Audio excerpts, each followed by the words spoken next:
नमस्कार। पिछले सप्ताह जब पार्लियामेंट का सेशन चल रहा था तो उसके पहले ही दिन भारत और अमेरिका के बीच ट्रेड डील की खबर आई और पूरे सप्ताह इसे लेकर ऊहापोह की स्थिति बनी रही और लोगों के बीच में यह शंकाएं बनी रही कि भारत ने आखिरकार अचानक अमेरिका के साथ ट्रेड डील क्यों कर ली। बहुत सारे लोगों के मन में शंकाएं थी कि क्या भारत झुक गया है। कुछ विशेषज्ञों का मानना था कि भारत ने अमेरिका को झुका दिया है, डोनाल्ड ट्रंप को बातचीत की टेबल पर ले आए हैं।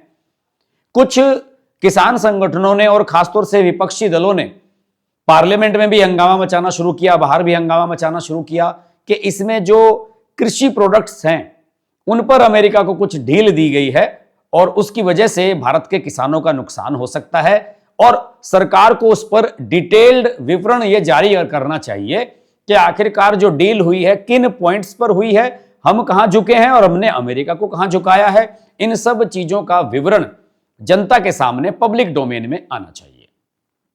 इन सब चीजों को लेकर हम भी इंतजार कर रहे थे कि भाई इस पर एक वीडियो बनाया जाए और देखिए पूरा सप्ताह लग गया इस ट्रेड डील की डिटेल्स बाहर आने में।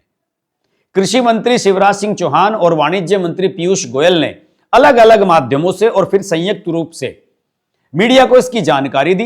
इसके बारे में बहुत सारे डिटेल्स विवरण जारी किए गए और उसके बाद मुझे लगा कि अब पूरे सप्ताह का जो घटनाक्रम है उस पर वीडियो बनाने का यह उचित समय है, इसलिए हमने आज संडे स्पेशल का एपिसोड इसके लिए चुना।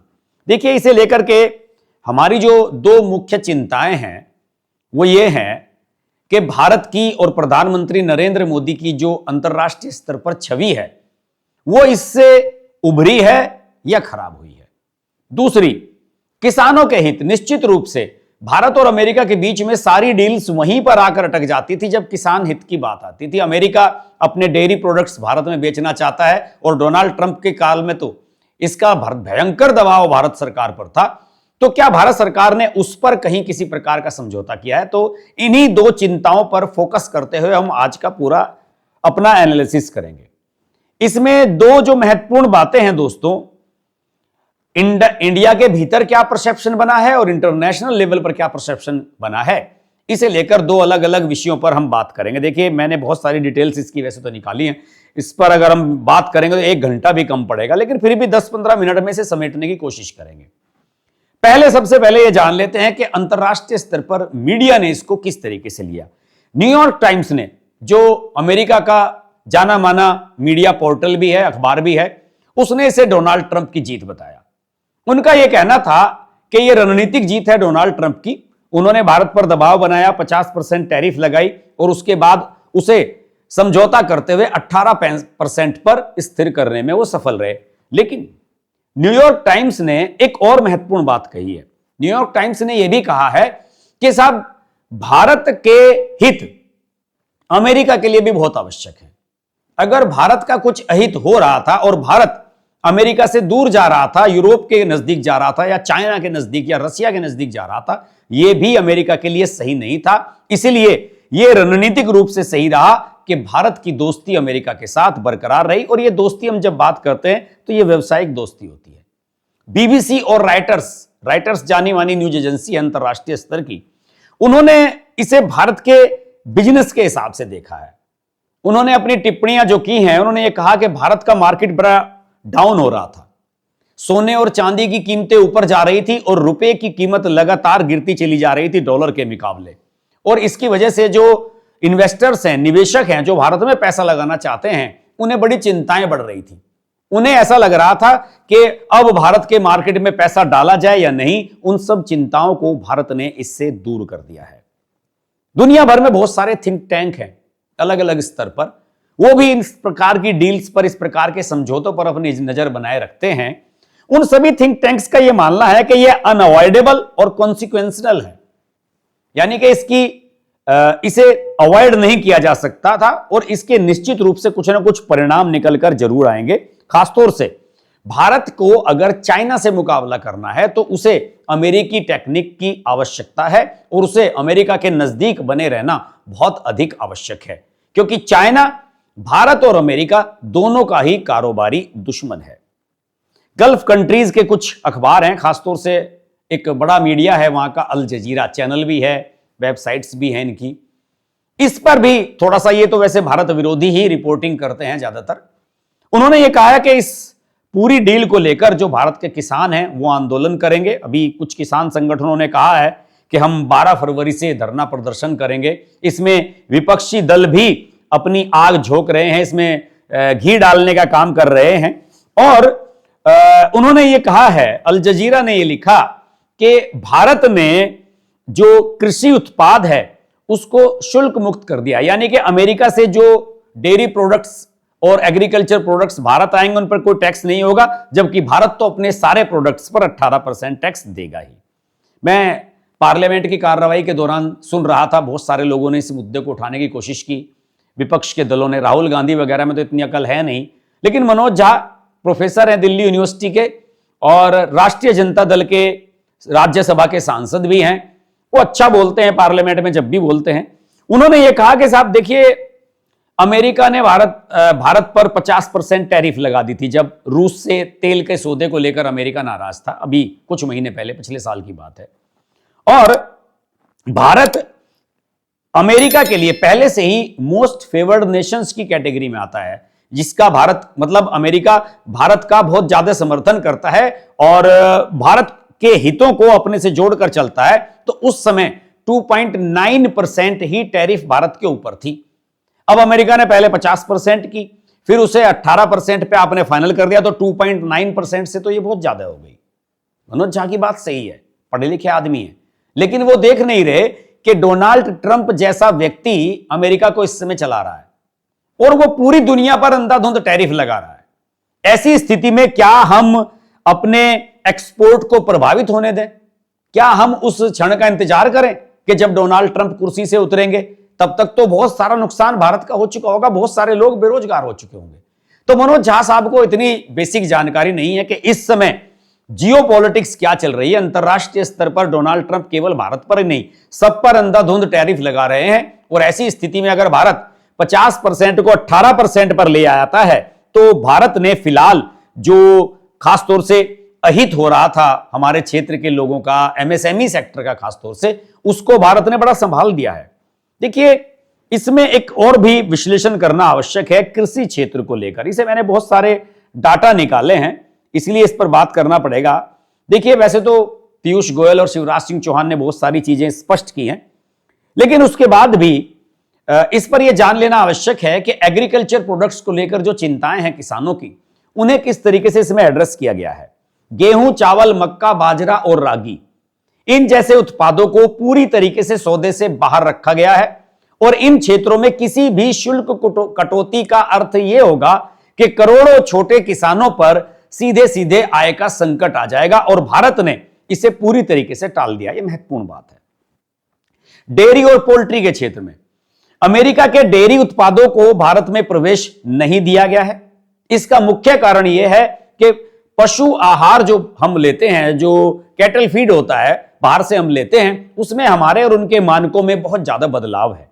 देखिए, अमेरिका में गायों को ब्लड मील और जिसमें टिश्यूज मिलाए जाते हैं, यानी कि मीट और हड्डियों का जो चूरा होता है वो मिलाया जाता है, उससे आधारित प्रोटीन उनको खिलाया जाता है। और भारत में धार्मिक और जो सांस्कृतिक सेंसिबिलिटी है हमारे देश की कि हम इन सब चीजों को संवेदनशील कैटेगरी में रखते हैं, उसका भारत ने पूरा पूरा ध्यान रखा है। चीनी, कपास और तंबाकू जैसे क्षेत्रों को भी अमेरिका की जो प्रतिस्पर्धा है, कंपटीशन है वहां का, उससे भारत सरकार ने मुक्त रखा है। मक्का आधारित एथेनॉल का उत्पादन जो है उस पर भी भारत ने अपनी नजर बनाए रखी है और भारत ने अखरोट, बादाम, पिस्ता, इन पर आयात शुल्क कम या लगभग समाप्त कर दिया है। अखरोट पर पहले 100% आयात शुल्क था और बादाम पर भी प्रति किलो के हिसाब से भारी शुल्क था। लेकिन भारत चूंकि इन सब चीजों को ज्यादा पैदा नहीं करता, तो हमारे यहां के किसानों पर इसका कुछ फर्क नहीं पड़ेगा। इस वजह से अमेरिका से हम सस्ता अखरोट और बादाम, अब आप कैलिफोर्निया के बादाम आराम से खा सकते हैं। तो इस तरीके से इसको मैनेज किया गया। और खासतौर से एप्पल जो है अमेरिका के, वो अब आपको बढ़िया फर्स्ट क्लास खाने के लिए मिलेंगे, लेकिन कम से कम 100-120 रुपए के आसपास प्रति किलो मिलेंगे। देखिए, वैसे तो हमारे यहां हिमाचल प्रदेश में, उत्तराखंड में, जम्मू कश्मीर में भी बहुत सारा सेब पैदा होता है, लेकिन वो क्या है कि हम उस तरीके से पैदा नहीं कर पाते हैं। जैसे कि हमारे यहां जो है पर हेक्टेयर की अगर मैं बात करूं तो बाहरी दूसरे देशों के मुकाबले हमारे यहां पर हेक्टेयर सेब का उत्पादन बहुत कम है दोस्तों। हिमाचल में सेब की उत्पादकता केवल 7-8 टन प्रति हेक्टेयर है, जबकि अमेरिका और न्यूजीलैंड में यह 40-70 टन के आसपास है। तो हम उनका मुकाबला नहीं कर सकते। लेकिन भारत सरकार ने यह ध्यान रखा है कि अगर अमेरिका का एप्पल यहां पर आएगा तो उसका रेट फिक्स कर दिया है कि 80 रुपए किलो से कम पर नहीं आएगा, यानी कि वो इंडिया के मार्केट में 100 से 150 रुपए किलो के बीच में बिकेगा। तो इस तरीके से जो भारत का एप्पल है जो हमारे यहां पैदा हो रहा है वो भारत के लोगों को सस्ती दरों पर मिलता रहेगा, और भारत के जो एप्पल के जो उत्पादक करने वाले जो किसान हैं उन पर कोई फर्क नहीं पड़ेगा। तो इन सब चीजों को बड़ा ध्यान रखा गया है, बारीकी से ध्यान रखा गया है कि सीधे प्रभावित ना हो। और देखिए 50% जो टैरिफ लगाई थी अमेरिका ने, उसका सीधा सीधा असर हमारे जो कारपेट्स का धंधा है, कालीन का धंधा है, उस पर पड़ने लगा था। जो जूते बनते हैं हाथों से उस पर लगने लगा था। बहुत सारे चीजों पर, हैंडीक्राफ्ट पर पड़ने लगा था। लेकिन सरकार ने इसको एड्रेस किया है। 50% से टैरिफ 18% पर आ जाने के बाद टेक्सटाइल, हैंडीक्राफ्ट, चमड़ा, लेदर, जूते, चप्पल, इन सब क्षेत्रों को इसका फायदा मिलेगा। इसमें लाखों कारीगर काम करते हैं भारत के। अगर 50% टैरिफ बनी रहती तो फैक्ट्रियां बंद होने लगती और उसके बाद लाखों की संख्या में लोग बेरोजगार होने लगते। और दूसरे, इन क्षेत्रों में बांग्लादेश और वियतनाम भारत से बहुत आगे निकल जाते हैं। छोटे छोटे कंट्री हैं, लेकिन उन्होंने अमेरिका के साथ समझौते करके इन पर टैरिफ को कम रखा है। तो भारत ने भी अब टैरिफ को कम कराकर इन दोनों कंट्रीज को टक्कर देने का पूरा पूरा इंतजाम कर दिया है। और जो बिजनेस लॉबी है उनका यह मानना है कि अगले 2-3 साल में भारत का टेक्सटाइल, लेदर और जितना भी इस प्रकार का एमएसएमई का सेक्शन है वो सारा का सारा बहुत बूम बूम करने वाला है। जिन लोगों की 1 फैक्ट्रियां थी उनकी 2 हो जाएंगी, 2 वालों की 4, 4 वालों की 8। ये गणित मोटा मोटा अभी लगाया जा रहा है। दूसरे, मेक इन इंडिया को फायदा होगा। देखिए, जेनेरिक दवाइयां भारत में सबसे ज्यादा बनती हैं, पूरी दुनिया को सप्लाई होती है, अमेरिका को भी सप्लाई होती है। हमने कोविड के दौरान भी अमेरिका को जेनेरिक दवाइयां अपनी भेजी थी। उन सभी जेनेरिक दवाओं पर टैक्सेस कम होंगे तो भारत की जेनेरिक दवाओं का फार्मास्यूटिकल जो सेक्टर है फार्मास का, वो ज्यादा बढ़ेगा। दूसरे, यहां पर जो हमारे यहां ज्वेलरी बनती है, रत्न बनते हैं, डायमंड्स का बहुत बड़ा कारोबार है। सूरत में और मुंबई में बड़ी बड़ी फैक्ट्रियां हैं डायमंड बनाने की, डायमंड को पॉलिश करने की, उन्हें छांटने की, काटने की। उस सब कारोबार पर भी इसका असर होगा। और 18% टैक्स हो जाने से भारत बहुत भारी संख्या में ज्वेलरी को अपनी एक्सपोर्ट यहां से बाहर कर सकता है। अब एक महत्वपूर्ण सवाल, क्या मोदी या भारत की छवि पर इसका कोई असर पड़ा है? यह बहुत महत्वपूर्ण है। देखिए, इस पूरे डील के बाद भारत की छवि बहुत हाई लेवल की हो गई है। आज की तारीख में लोग ये देख रहे हैं कि बताइए, भारत ने ऐसे हालात पैदा कर दिए कि जो टैक्स लगाने के लिए अमेरिका परेशान है, भारत के ऊपर टैक्स लगा रहा था, टैरिफ लगा रहा था, वो आज खुद बातचीत करने के लिए घुटनों के बल चल करके आगे आया है। घुटनों के बल इसलिए कि अमेरिका कभी खुद बात नहीं करता इस तरीके से, लेकिन वो लगातार दबाव बनाते रहे कि भाई बात कर लो, बात कर लो। कई बार उनके विदेश मंत्री और उनके जो कारोबारी हैं वो यहां पर इंडिया में आए, हमारे टेक्सटाइल मिनिस्टर और इन सब लोगों से मिलकर के गए कि भाई बहुत बड़ा आवश्यक है हम दोनों के बीच में डील होना। तो ये बहुत एक महत्वपूर्ण उपलब्धि है कि हम डोनाल्ड ट्रंप को टेबल पर ले आए, उस जैसे मेंटल आदमी को। दूसरी बात, यूरोपियन यूनियन के साथ भारत ने मदर ऑफ ऑल डील्स की, अभी हाल ही में हमने उस पर वीडियो भी बनाया था, बहुत बड़ी डील हुई वो। और अब जो अमेरिका के साथ हमने डील किया है उसे फादर ऑफ ऑल डील्स कहा जा रहा है, यानी कि ये सभी की बाप है। तो इस तरीके से भारत ने यूरोप को भी साध लिया और इसका दबाव बनाया अमेरिका पर कि भारत तो यूरोप के साथ बिजनेस करने लगेगा, चाइना के साथ बिजनेस करेगा, रूस के साथ करेगा, अमेरिका के साथ नहीं करेगा। तो इससे अमेरिका का बहुत बड़ा नुकसान था। अमेरिका घुटनों के बल पर आया कि भाई हमारे साथ भी डील करो, ये बात ऐसे चलने वाली है नहीं। आप देखिए कितनी महत्वपूर्ण उपलब्धि है। दूसरे, भारत और अमेरिका की जो ये डील हुई है, इससे हमारे देश के यंगस्टर्स को, हमारे यूथ को और खासतौर से महिलाओं को बहुत ज्यादा रोजगार मिलने वाले हैं अलग अलग सेक्टर में। और अगर मोदी सरकार इसका मैसेज देने में सफल रहती है जनता के बीच में, तो अगले चुनाव में मोदी को इसका बहुत ज्यादा फायदा हो सकता है। ट्रंप ने 2025 में टैरिफ लगाने का यह खेल शुरू किया था। भारत ने उसकी कोई आक्रामक प्रतिक्रिया नहीं दी, भारत शांति से देखता रहा।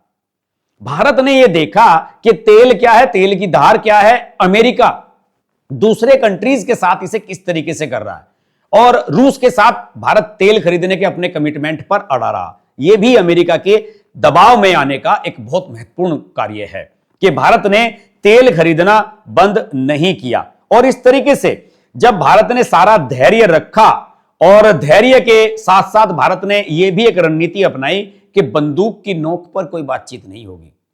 डोनाल्ड ट्रंप को टेबल पर आने के लिए मजबूर कर देना भारत की एक कूटनीतिक और बहुत बड़ी जीत है।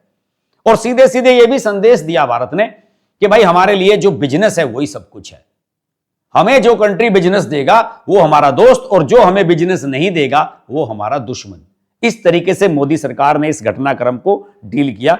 इससे पहले भारत की जो दूसरे देशों के साथ और अमेरिका जैसे बड़े देशों के साथ जो रणनीति बड़ी डिफेंसिव रहती थी, लेकिन अब भारत अपने हितों पर किसी से समझौता नहीं कर रहा है। ये एक बड़ा मैसेज पूरी दुनिया को भारत देने में सफल रहा है कि हम एक सेल्फ कॉन्फिडेंस से भरे हुए इंटरनेशनल प्लेयर हैं। हमें अवॉइड करना, हमारी अवहेलना करना, उपेक्षा करना, ये किसी के लिए भी सही नहीं है। और अमेरिका को भी यही मैसेज देने में नरेंद्र मोदी और भारत सरकार सफल रही है। तो मुझे लगा कि किसानों के हित पर और भारत की इमेज को लेकर जो चर्चाएं हो रही थी इस डील को लेकर, उन्हें स्पष्ट किया जाना चाहिए। आशा करता हूं कि इस छोटे से वीडियो में हम इसे स्पष्ट करने में सफल रहे होंगे। वैसे तो इस पर बहुत सारी लंबी चर्चाएं हो सकती हैं, डिबेट्स हो सकती हैं, लेकिन यह समझौता भारत के लिए बहुत आवश्यक था, और अमेरिका भारत की सारी शर्तों को मानने में मजबूर साबित हुआ है। यह भी इसका बड़ा मैसेज किया है।